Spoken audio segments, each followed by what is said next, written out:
आइए एक बार फिर से स्वागत है आपका संजय राय स्मार्ट क्लासेस में। बहुत दिनों बाद आपसे मुलाकात हमारी हो रही है। टॉपिक को आगे हम ले चलते हैं, मुद्दों पर आगे बात होती रहेगी, बीच बीच में सारी बातों को हम लोग लेते रहेंगे। प्रक्रियाएं बीच में रुक जाती हैं तो दिक्कत हो जाती है, मुझे भी पता है, लेकिन फिर भी कंटिन्यूअस हम रहेंगे।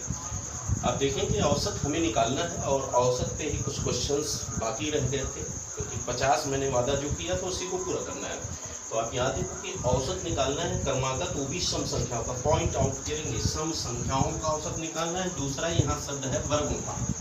तो दो बातें क्लियर हो गई, सम संख्याओं के वर्गों का औसत, और यहाँ पॉइंट आउट करना है विषम संख्याओं के वर्गों का औसत। बहुत सिंपल है, आप लोगों को इसमें इतनी भी हिचक नहीं रखना। एक फार्मूला आपको याद रखना है, n+1 2n n+2 और बाई 3।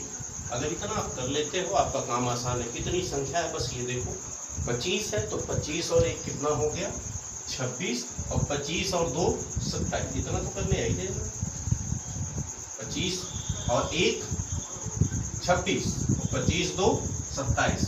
बात समझ में आ गया?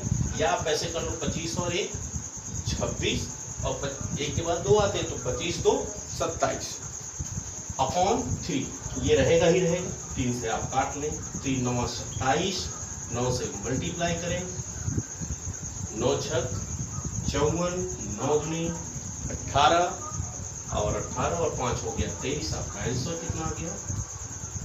अगर आपसे यही फिर कहा जाए कि 1 से लेकर के 40 तक, तो आप करना क्या है, 40 और 1 41, 40 2 42, 41 42 अपॉन 3। मेरे विचार से आपको समझ में आ गया। 50 संख्याएं दी जाए तो आप क्या करेंगे, 50 और 1 51, 50 और 51 के बाद 52 अपॉन 3। पॉइंट नोट किया जाना चाहिए कि आप बात किसके बारे में कर रहे हैं, सम संख्याओं के वर्गों का औसत। ये पॉइंट आपको दिखाना है। तो जितनी संख्या दी जाती है, अंतिम डिजिट को पकड़ेंगे, 1 जोड़िए, फिर उसमें 2 जोड़िए। नेक्स्ट पॉइंट पे आते हैं। यहाँ से कह रहे हैं 31 तक। अब यहाँ पॉइंट है 31, ध्यान से देखिए। लेकिन विषम में भी थोड़ी सी दिक्कत है। ये पोर्शन तो रहेगा ही, लेकिन ये पोर्शन इसमें नहीं रहेगा। इसी से आप विषम की ओर बढ़ेंगे। ये +1 हटा देंगे, यानी n, और ये हो गया n+2 अपॉन हो गया बस। तो n की संख्या कितनी है, n की संख्या 31, और 31 2 33, 3 का इससे डिवाइड कर देंगे,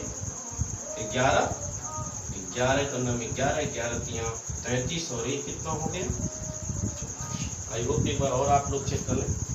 n 31 था, लिख लिया, 31 में 2 जोड़ दिया 33।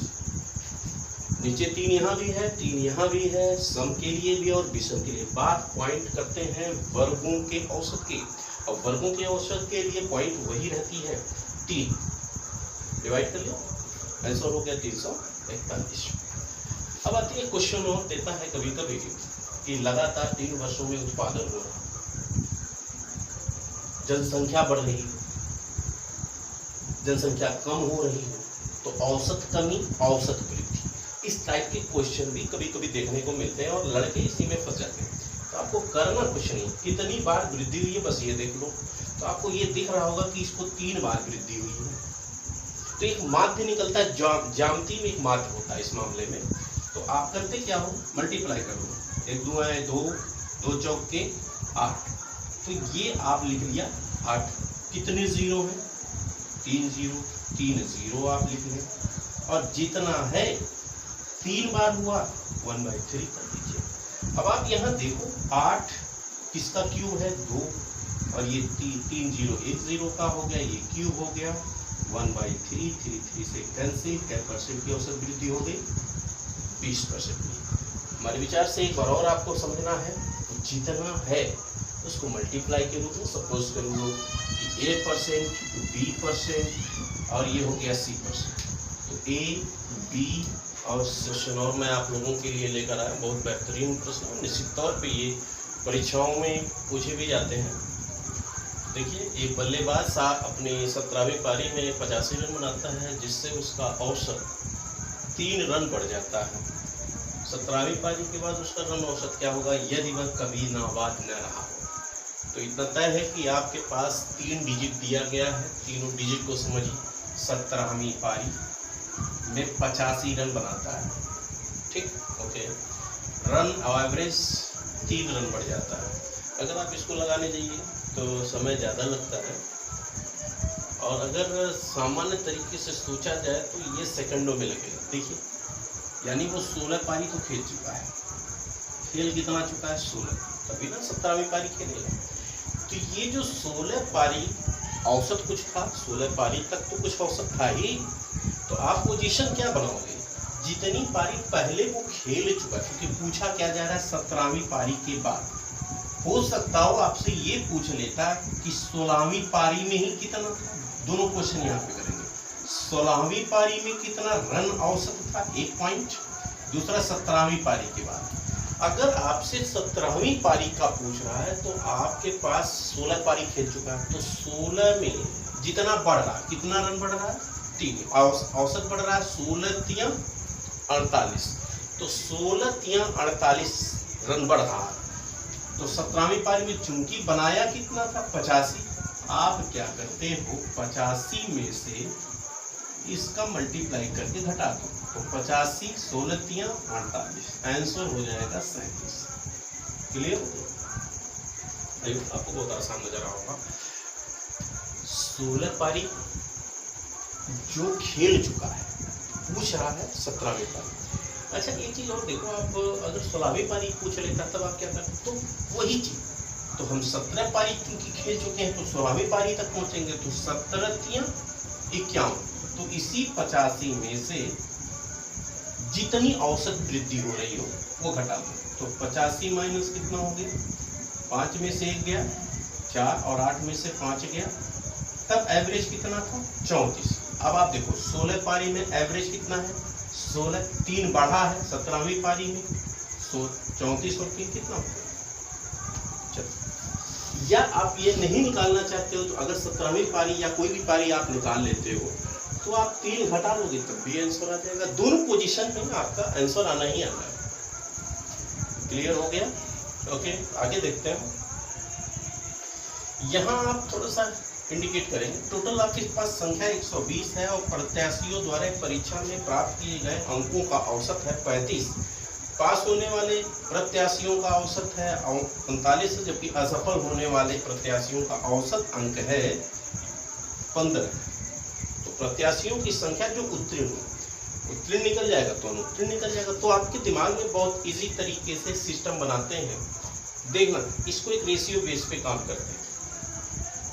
पास होने वाले का एवरेज कितना है 39, आप देख लो 39 लिखो, और फेल होने वालों का एवरेज कितना है तो आप देखोगे 15। यहाँ तक पहुंच गया। अब आप देखना, ये हो पास और ये है फेल। क्लियर हो गया। अब दोनों का जो मिड है वो 35 है। कितना है 35। पोजीशन क्लियर होगा, pass fail total, pass fail total. बस हमें इसी का काम था। यहाँ से आप माइनस करोगे तो ये मिलेगा 20, और यहाँ से आप माइनस करोगे तो मिलेगा 4। तो 4 से इसको काटो, 4 × 9, 4 × 5, तो रेशियो आपको मिल गया 5:1, 5:1। अब आप देखो टोटल आपके पास स्टूडेंट कितने हैं 120।